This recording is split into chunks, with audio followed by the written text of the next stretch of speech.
जय माता दी। कैसे हैं आप लोग?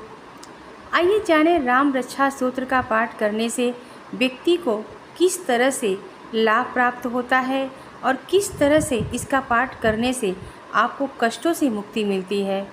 आज हम आपको इसी बारे में बताने वाले हैं। हिंदू धर्म के अनुसार अलग अलग भगवान की पूजा पूरी विधि विधान के साथ अलग अलग तरीक़ों से की जाती है और इनका अपना अलग महत्व है। ऐसा माना जाता है कि सभी भगवान की पूजा का अलग फल मिलता है और सभी मनोकामनाओं की पूर्ति हेतु सभी भगवान की स्तुति अलग अलग मंत्रों के साथ की जाती है और सभी मंत्रों का अपना अलग महत्व है। ऐसा माना जाता है कि मंत्रों का सही ढंग से जाप करने से कई पापों से मुक्ति मिलने के साथ मोक्ष का द्वार भी खुलता है। ऐसा ही एक मंत्र है राम रक्षा स्तोत्र। जी हाँ, राम रक्षा स्तोत्र ऐसा माना जाता है कि इस मंत्र का जाप करने से व्यक्ति के घर में सुख समृद्धि बनी रहती है, साथ ही धन लाभ भी मिलता है। यह मंत्र लोगों को मुक्ति के मार्ग पर ले जाता है। आइए जानते हैं इस मंत्र के बारे में कि ये मंत्र हमें कैसे करना चाहिए और इसका क्या महत्व है। पौराणिक मान्यता के अनुसार स्वयं भगवान शिव ने ऋषि बुद्ध कौशिक को स्वप्न में आकर राम रक्षा स्तोत्र का पाठ सुनाया था। इसकी कथा के अनुसार प्रातःकाल ऋषि ने अक्षरश उसे संस्कृत में लिखा था। ऐसा माना जाता है जो भी व्यक्ति पूरे श्रद्धा के साथ भगवान राम को समर्पित इस स्तोत्र का पाठ करता है उसकी रक्षा स्वयं भगवान श्री राम जी करते हैं। शत्रुओं से रक्षा करने के लिए भी इस स्तोत्र का पाठ अत्यंत फलदायी है।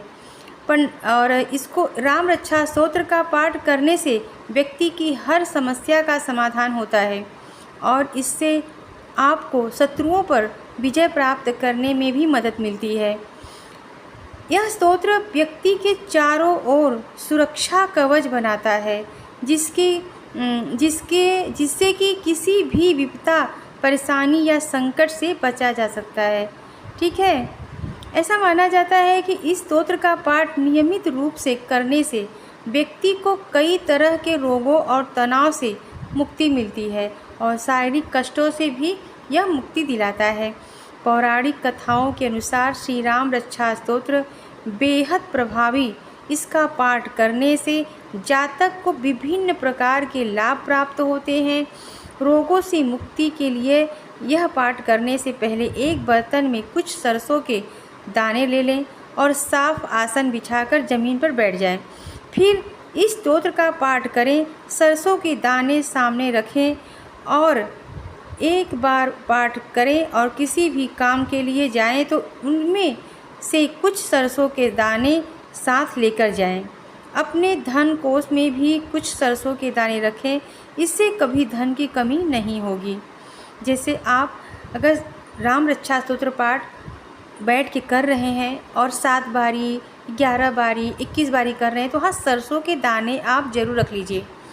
वह दाने आप सरसों के जब कहीं जाते हैं बाहर किसी शुभ काम के लिए, ऐसे भी तो अपने पास एक थोड़े दाने अपने पास रख लीजिए, थोड़े आप घर में रख दीजिए अपनी तिजोरी में। इस तरह से ऐसी मान्यता है कि यदि आप किसी मनोकामना की पूर्ति के लिए राम रक्षा स्तोत्र का पाठ कर रहे हैं तो इसे दिन में 11 बार करें। 41 दिनों तक नियमित रूप से इस पाठ का जाप करें। इस स्तोत्र का पाठ करने से सभी मनोकामनाओं की पूर्ति होती है। इसके साथ ही आपको इसके जाप से धन लाभ भी होता है। ऐसा माना जाता है कि इस स्तोत्र के पाठ से यदि आपका कोई कोर्ट केस चल रहा है या फिर शत्रुओं पर विजय पाने की बहुत आवश्यकता है तो इसका पाठ बहुत फलदायी होता है। यही नहीं,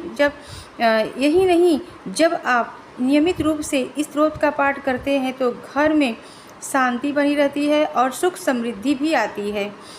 तो इस स्तोत्र का पाठ अवश्य करना चाहिए। कुछ लोग अधूरी जानकारी